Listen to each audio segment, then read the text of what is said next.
So I haven't driven my car for a couple of days, and today when I went to the Forepass app,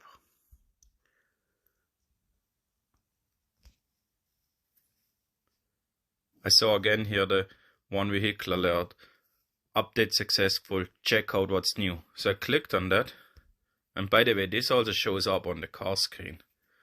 So it says, update successful, check out what's new. 4 power-up software updates like this enhance the quality, capability and convenience of your vehicle. So what's in this update? It says, in this update there is Ford Power-Up 2.8.3. Minor adjustment to help enjoy the journey ahead. Ongoing updates like this help you enjoy the best possible version of Mustang Mach vehicle.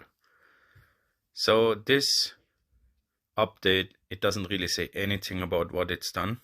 So I really wonder if anybody of you saw any changes with this update 2.8.3. Please write in the comments below or send me an email to bentheevguy@gmail.com and tell me what you have seen, what have changed with this update. I would be really curious. Thanks for watching.